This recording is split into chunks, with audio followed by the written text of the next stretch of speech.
You are standing in the highlands of central Mexico. The year 1545. The sun is white and merciless above the valleys. And the rivers that once fed the Chinampas, those fertile floating gardens of the Aztecs, have thinned to muddy streams. The air is dry, hot, and heavy with the scent of dust. But beneath the parched soil something far worse stirs. A woman collapses before you. Her skin is yellowed, her eyes bloodshot, and from her mouth bursts a stream of darkened blood. She writhes, clutches her stomach, and within hours she is gone. You hear the distant echo of bells tolling from a Franciscan monastery. Not for one, but for dozens, too many bodies carried through its gates to count. The sound is dull, continuous, like a drumbeat announcing the slow extinction of a people. This is not smallpox, though it had already struck before.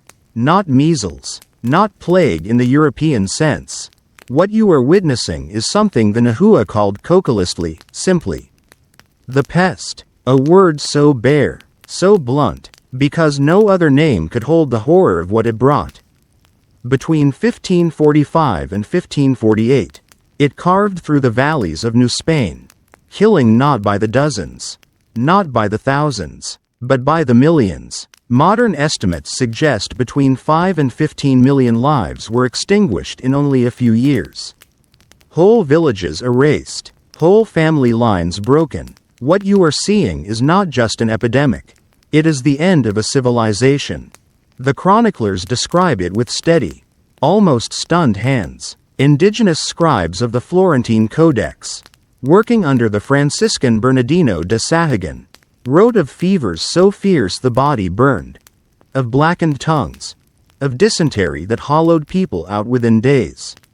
Some accounts note swelling, bleeding from the nose, mouth, and eyes, and an unending thirst that no water could soothe. When the sick fell, they rarely rose again. Death came not in weeks or months, but in 3 or 4 days. As you walk through a village, you see the shapes in the huts. Mothers who no longer stir. Fathers whose hands still clutch the earth. Children curled at their parents' feet. Dogs slink silently through the alleys, too frightened even to bark. And the air is filled with the sour odor of decay. Sweet and foul, carried on the dry wind. You might think the Spaniards were spared. They were not untouched, but the records show the mortality was staggering among the native people, while Europeans fell in far smaller numbers. The reasons remain debated. Perhaps the unfamiliar viruses. Perhaps drought-driven rodents and insects carrying hemorrhagic fevers. Perhaps the crushing burden of forced labor and malnutrition.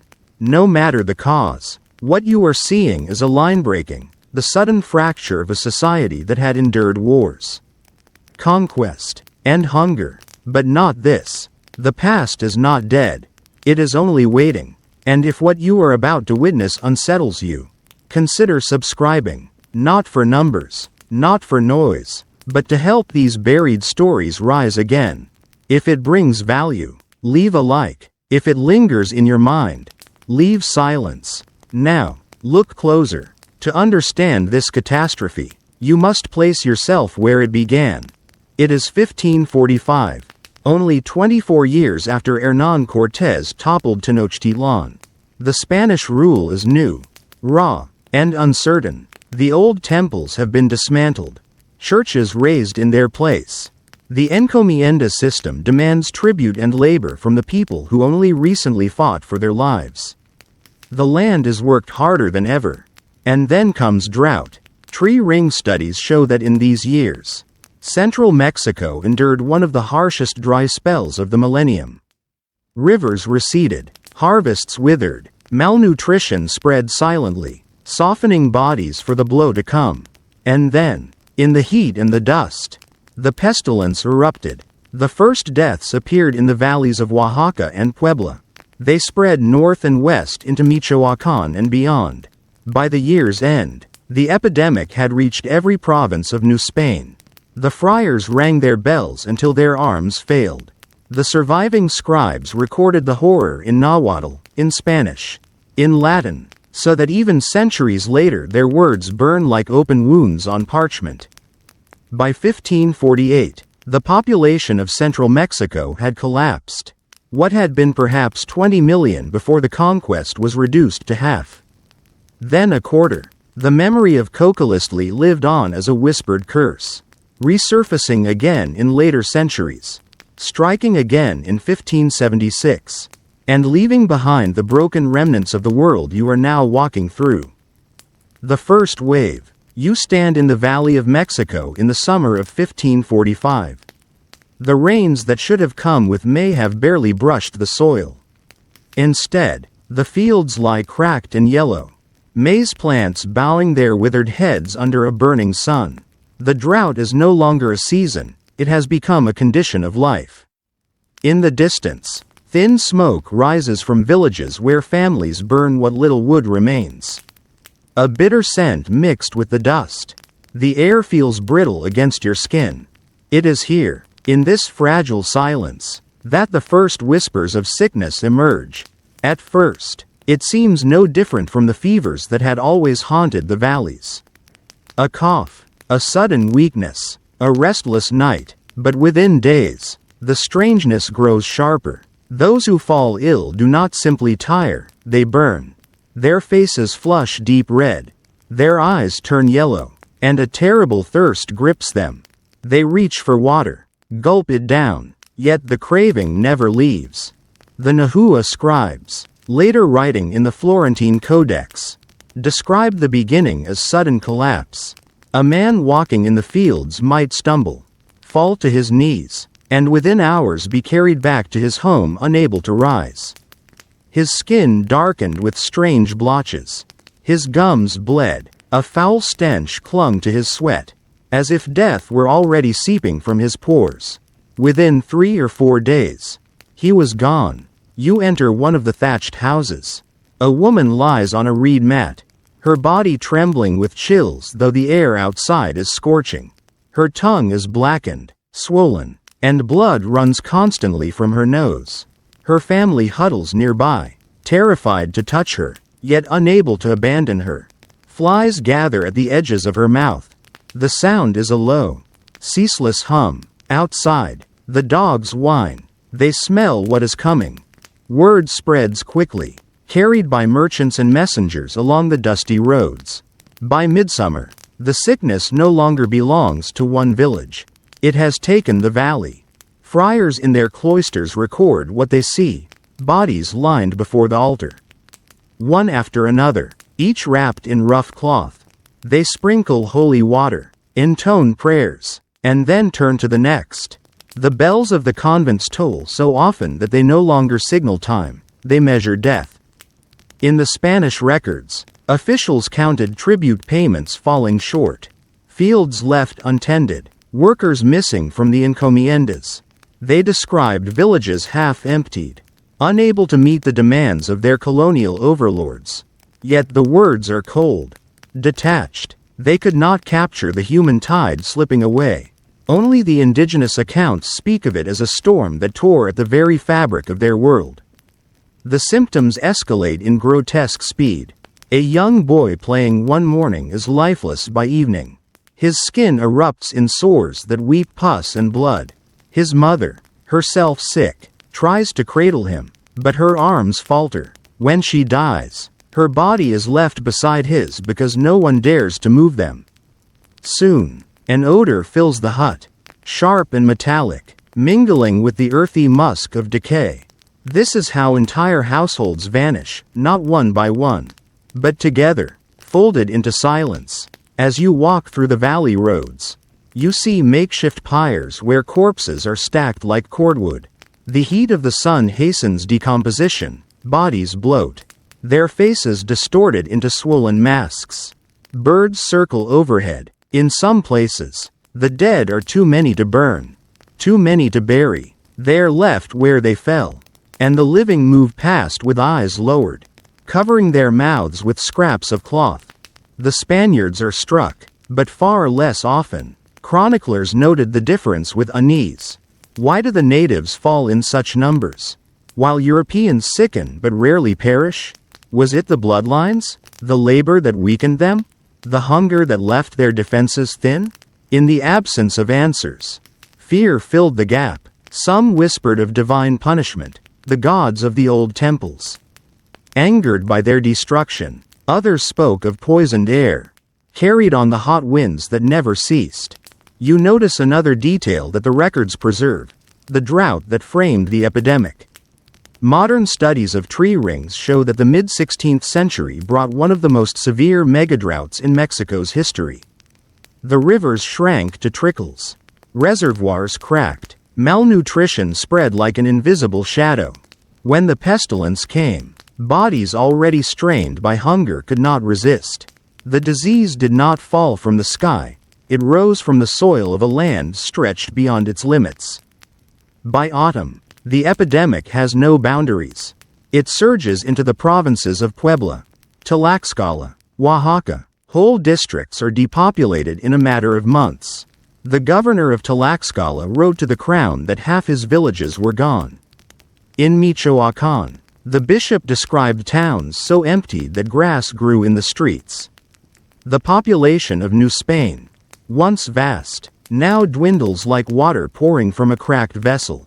You pause at the edge of a burial ground. Here, men dig shallow trenches with trembling arms. They work quickly, almost frantically, because the corpses must be covered before the air thickens further with their stench. Each trench swallows dozens. The soil is dry, hard as stone, and the gravedigger's hands blister on the tools. Some collapse into the pits themselves before their work is finished. Overcome by fever, their companions do not pull them out. They heap the dirt on top, folding the living and the dead together.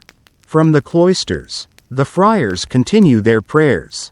Bernardino de Sahagun's scribes write in Nahuatl. It was as if nothing but death was in the land. Their words are stark, stripped of metaphor. The epidemic needs no embellishment. In its wake, the silence speaks louder than any record. By the year's end, the valley is transformed. Where there were once bustling markets, only a few scattered traders remain. Where the milpas once stood green, weeds and thistles creep through abandoned furrows.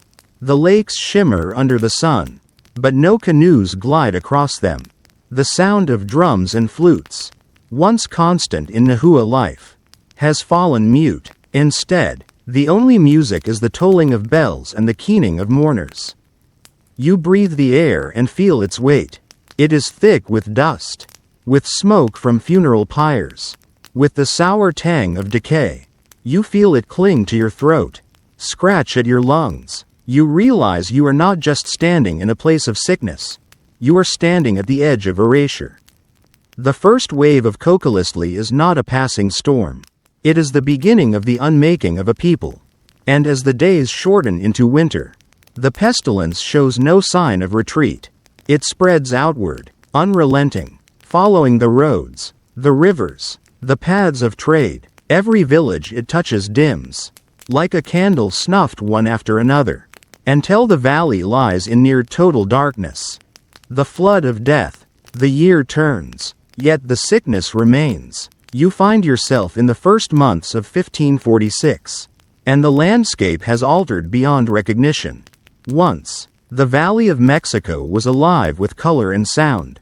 Markets brimmed with maize, beans, and chili peppers. Voices haggling in Nahuatl filled the air, and the causeways of Tenochtitlan thrummed with footsteps. Now, those causeways echo only with the shuffle of carts bearing bodies. The plaza stones are washed again and again with water, yet the stains never disappear. A Franciscan friar, writing to his superiors in Spain, described mortandad tan grande, mortality so vast that no tongue could give it shape. He spoke of tens of thousands perishing so swiftly that neither the earth nor the priests could receive them all. His words reached across the ocean, but on the ground they were only the faintest trace of what you witness. The disease advances with terrifying speed. A man healthy in the morning might lie in his grave by nightfall. Whole households collapse together.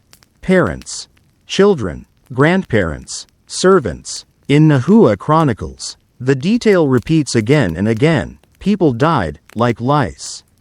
So countless that even memory could not hold them. Some communities lost 9 of 10 souls.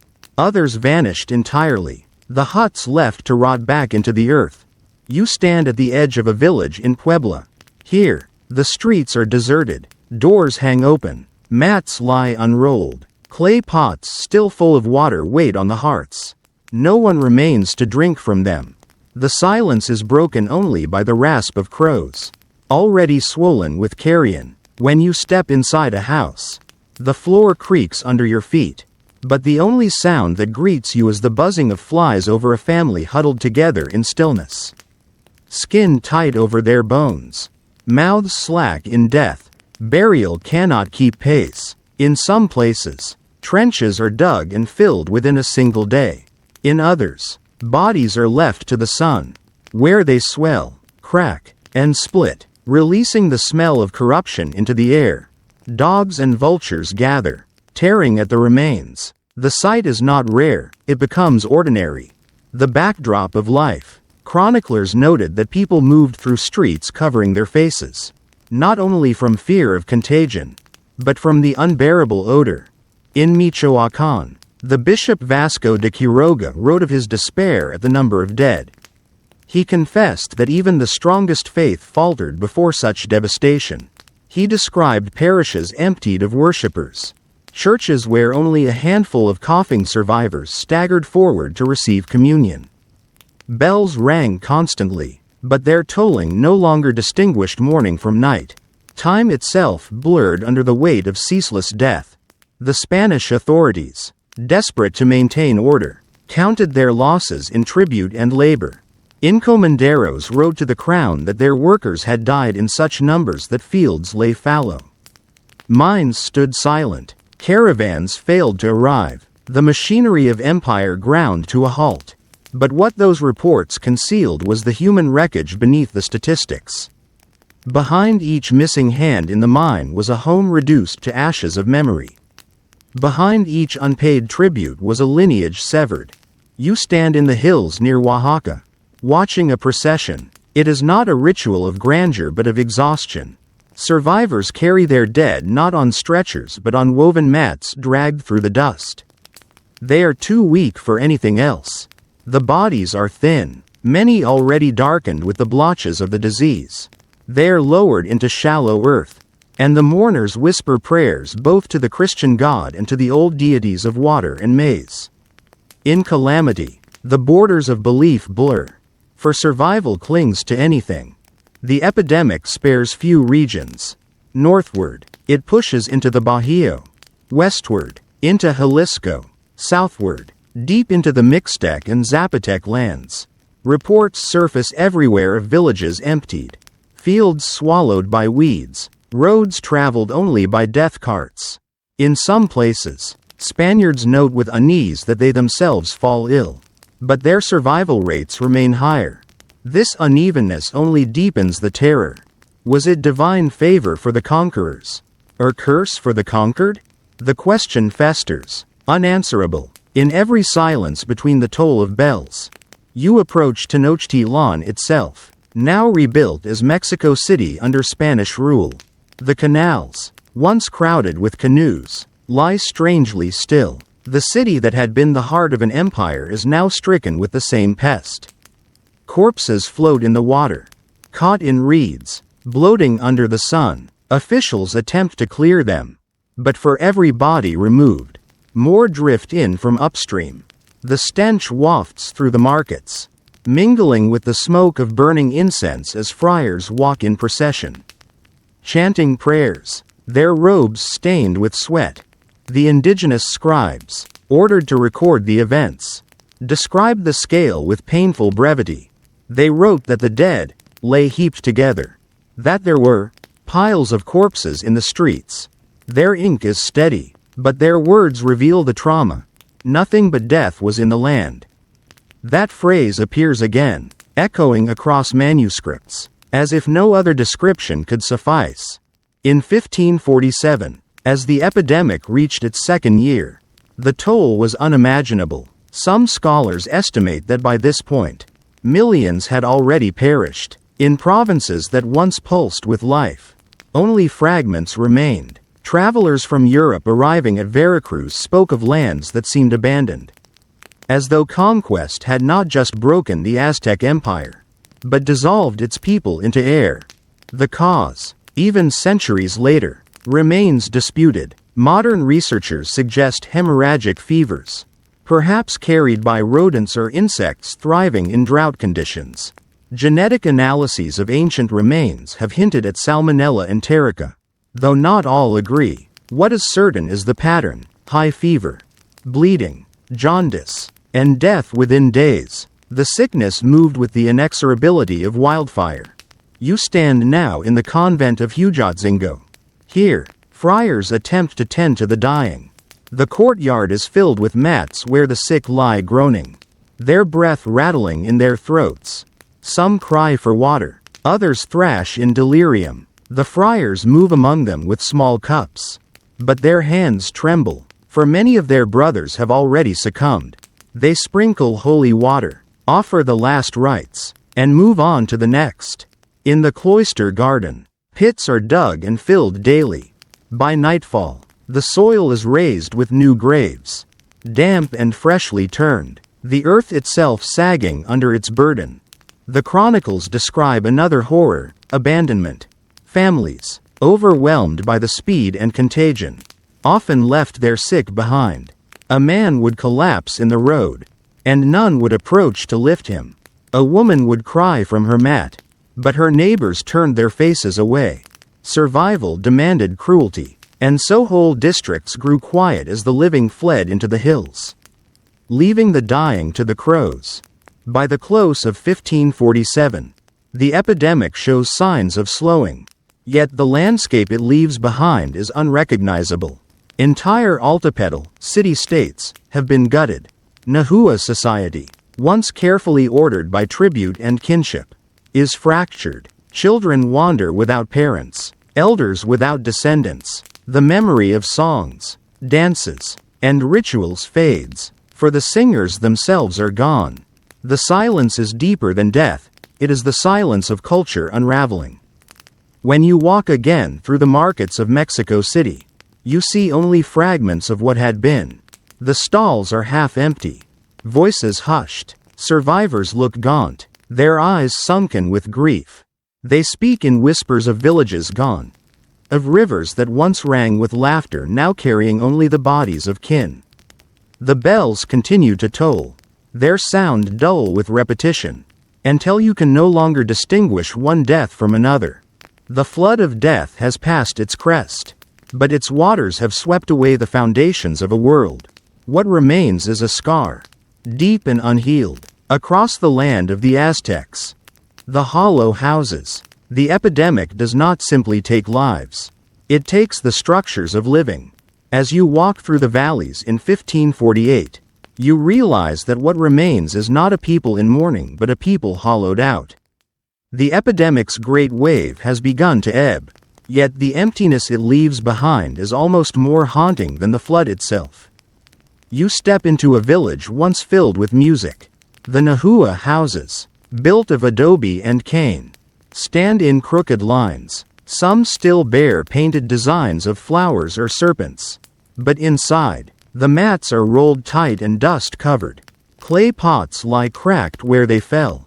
Looms hang with half-woven cloth, threads broken and dangling. Chickens wander through doorways, pecking at silence. The hearths are cold. You sense that the families left not by choice, but by death. The chronicles of the period describe towns abandoned so quickly that crops rotted in the fields. Maize stalks, once green, turned brown and brittle, their ears unharvested. Beans lay scattered on the ground, untouched by human hands but devoured by birds. Fruit trees sagged under weight, their branches snapping in neglect. The earth still gave, but there were no people to take. Hunger became another shadow, chasing survivors who dared to linger. In some regions, the only signs of life are the wails of orphans. Friars noted niños huérfanos wandering alone. too weak to care for themselves. They begged for food at the gates of monasteries, their bodies marked with scars of the disease. Some friars took them in, raising them as wards of the church, but countless others perished on the roads, forgotten even before their small graves collapsed into the soil. You pause in the ruins of a once thriving Altepetl. Here, the Spanish had demanded tribute. Records kept on long lists of names. Now, those lists are crossed out with a single word: muertos. Dead. Where once thousands lived, a handful remain. They gather in the plaza, not to trade, but to search for any remnant of kin. A man calls the names of his family, his voice cracking in the stillness. No answer comes. He lowers his head, and the silence deepens.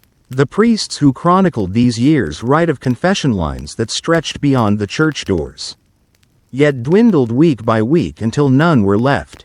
They describe churches filled with the smell of lime and incense. Not devotion, because lime was scattered on the floors to fight the stench of corpses waiting for burial. Wooden pews were dragged outside to serve as stretchers for the sick. The house of God became a house of mourning.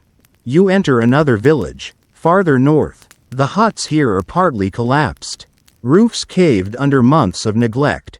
A skeleton lies across the threshold of one house, bones still draped with fragments of cotton cloth.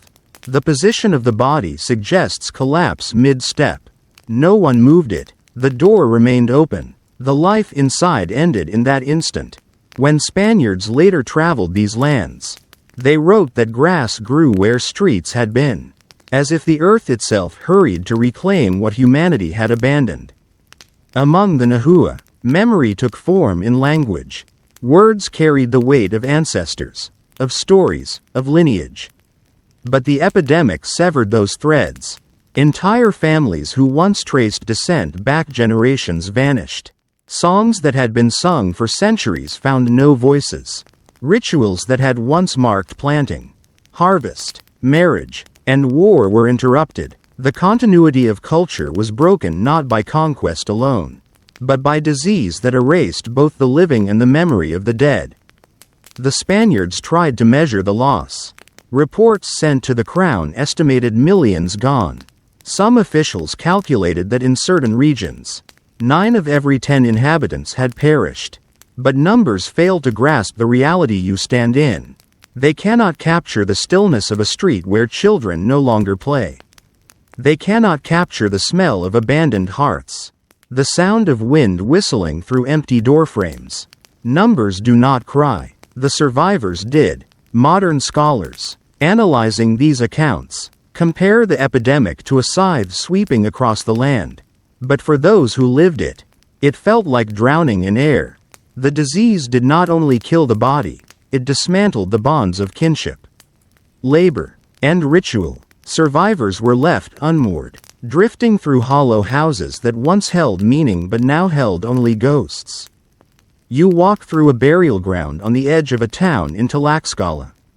The earth here rises in uneven mounds, some marked with crude wooden crosses, others bare. Grass struggles to grow on the churned soil. A few survivors kneel, muttering prayers in Nahuatl, sprinkling maize kernels onto the graves. They whisper not only to the Christian God but to Tlaloc, to Xipe Totec, to the old deities whose names had not yet been silenced. In desperation, they speak to any power that might listen. At night, the silence deepens. The only sounds are insects, the occasional cry of a coyote. Fires no longer dot the hillsides as they once did. Villages do not glow with lamplight. Travelers speak of roads so deserted they felt like walking through the underworld itself. And perhaps, in a sense, they were. By 1548, the worst of the epidemic has passed, but its shadow remains long. Survivors gather in smaller communities, drawn to monasteries for protection and food. Spaniards, eager to reassert control, regroup the scattered people into new towns called reducciones. These reorganizations are not acts of mercy but of empire, reshaping the broken fragments of a nation into forms more convenient for governance. Yet even as new towns are drawn on maps, the memory of hollow houses lingers in the minds of those who pass the ruins of their old homes.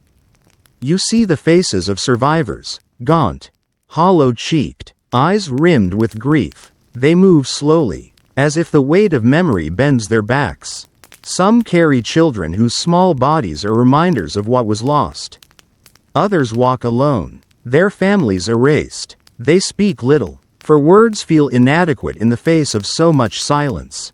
The Nahua annalists, recording these years, often reduced the story to single lines. In the year 1545, there was great pestilence. In the year 1548, many died. The brevity conceals oceans of grief. But perhaps it also reflects the exhaustion of survivors, who could no longer bear to inscribe the details. To write more would be to live it again. As you leave one of these towns, you notice a faint sound. A child's voice, thin and wavering, singing a fragment of a song once sung in the marketplace. The tune is incomplete, broken, yet in that moment, you hear not just loss, but the stubborn persistence of memory. Even in hollow houses, some voices remain. They carry fragments forward, fragile but alive. The last echo. The year is 1549. The worst of the epidemic has receded, but its shadow stretches long across New Spain. You stand at the crest of a hill overlooking what was once a thriving Altepetl, a Nahua city-state. From here, the land seems almost peaceful. Fields lie green again under the rains that finally returned. Rivers shimmer in the morning light. Birds call across the valley. Yet when you descend into the settlement, the illusion shatters. The plazas are empty. The houses are hollow. Where thousands once lived, only a few dozen figures move, ghost-like, through the ruins of a world.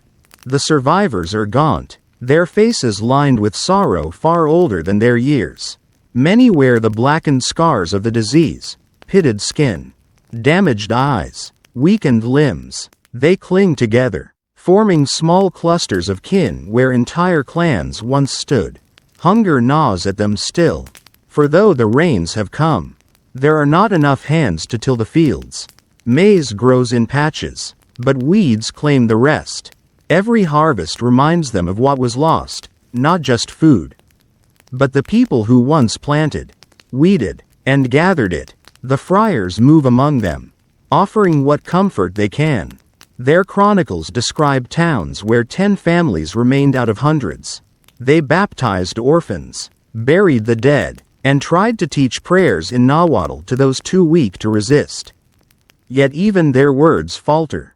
Bernardino de Sahagun, whose Florentine codex captured the voices of the Nahua, preserved the testimony.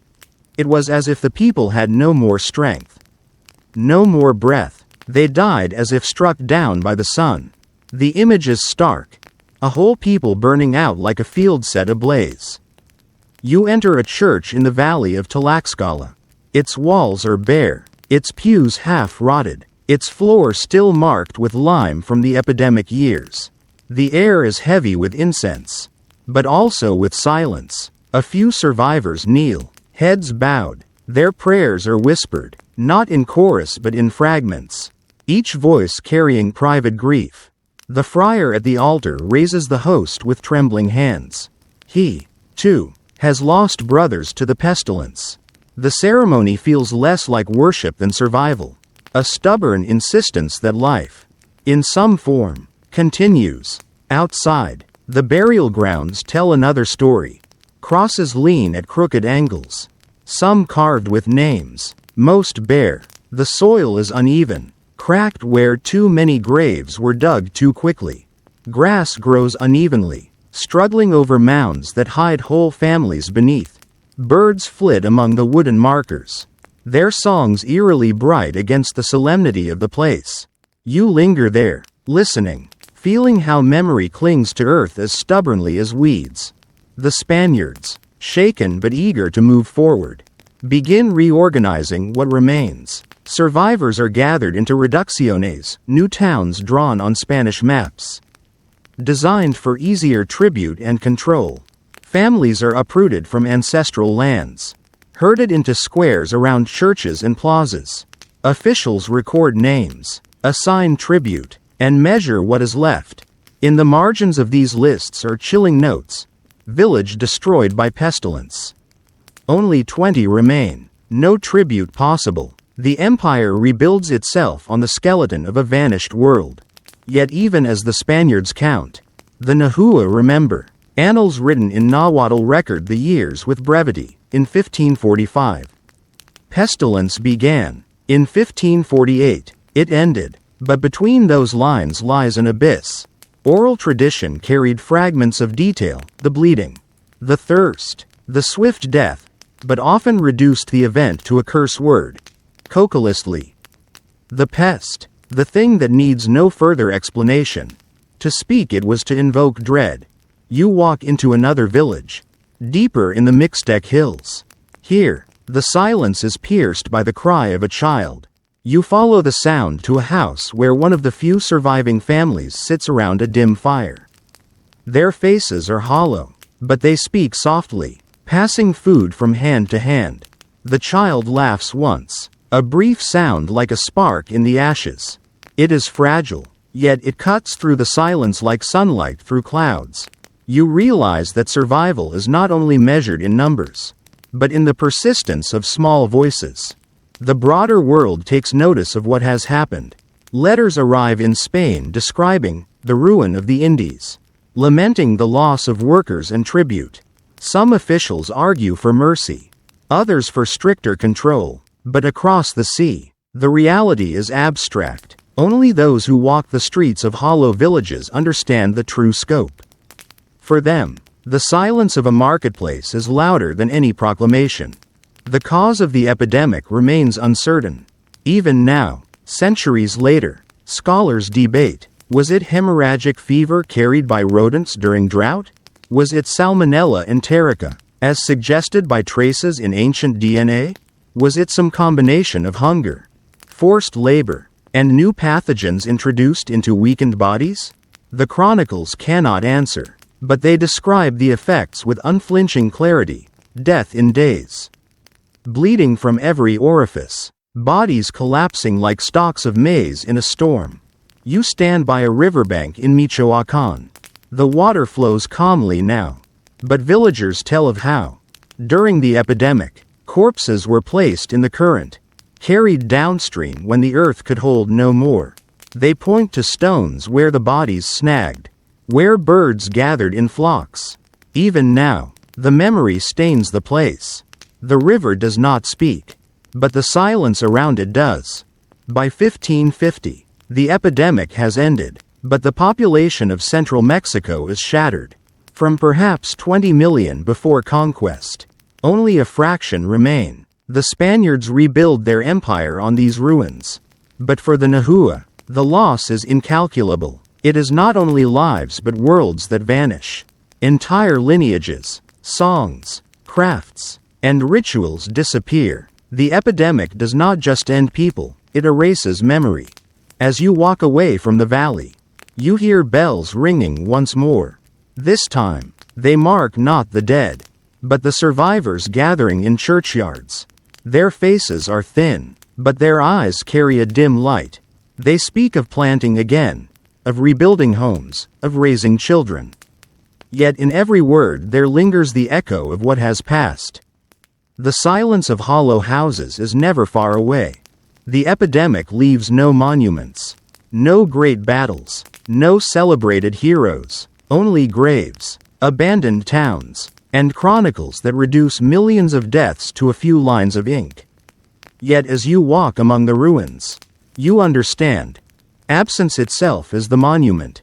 Every empty house, every silent plaza, every unharvested field is a memorial carved into the land. The last echo of Cocoliztli is not in the cries of the dying, but in the silence of those who remain. You are standing in that silence now, hearing it stretch across the centuries. You walk once more through the valleys of central Mexico. Years after the pestilence has faded, the air is clearer now. The rains have returned, and the rivers once again carry their silver threads through the land. But the silence lingers. Villages that had bustled with thousands now hold only a handful. Markets where drums once beat and voices rose in chorus stand still. Their plazas broad and empty. What was erased cannot be summoned back. The Cocoliztli Epidemic of 1545 to 1548 remains one of the deadliest events in human history. It cut down as many as 15 million people. More than the wars of conquest. More than the famine that preceded it. It was a scythe that swept through the heart of Mesoamerica and left behind a broken skeleton of what had been one of the world's most sophisticated civilizations. Historians, physicians, and archaeologists still debate what caused it. Some point to hemorrhagic fevers carried by rodents in years of drought. Others note genetic traces of salmonella enterica in the remains of victims. Still others speak of the perfect storm, hunger, forced labor, European diseases already ravaging the body, and the crushing despair of conquest. The truth may never be fully known. What is certain is the effect, the unmaking of a people. The collapse of society on a scale so immense that even the survivors struggled to find words. You pause at a ruined house. The roof has fallen, but the walls still stand, faintly painted with red designs. On the floor lies a fragment of pottery, once used to hold maize gruel. Beside it, a small clay figurine of a bird, broken at the wing. These remnants are all that speak for the family who once lived here. Their names are gone, their voices gone, but their absence has weight. You feel it pressing on the silence. The Spaniards built new towns, raised churches, reorganized the shattered fragments of Nahuatl society into reducciones. The empire continued, yet beneath its stones lay the memory of the millions who had vanished. Every field replanted, every house rebuilt, was haunted by the knowledge that it stood on top of graves. The Cocoliztli epidemic did not leave behind monuments of stone or inscriptions in gold. It left only fragments in chronicles, lines in parish registers, mounds of earth over mass graves, and the silence of hollow houses. But that silence is as much a memorial as any statue. It testifies to the fragility of power, to the inevitability of decay, to the truth that even the strongest civilizations can be undone not by swords but by the smallest forces hidden in the blood. As you stand in this silence, you realize the lesson it carries. Death is not only the end of breath, it is the erasure of memory. The vanishing of voices, the collapse of bonds that hold people together. Yet to remember, even now, centuries later, is to give back some measure of dignity to those who were lost. To speak their story is to keep them from vanishing entirely. You brush your hand against the cracked wall of a ruined house. The dust clings to your fingers. Somewhere beneath this soil lie the remains of those who once laughed, sang, and worked this land. Their voices are gone, but in this remembering, you hear them faintly again. The past is not gone. It waits in the silence, in the ruins, in the chronicles, in the graves. It waits for you to look, to listen, to carry it forward. The past is not dead. It is only waiting.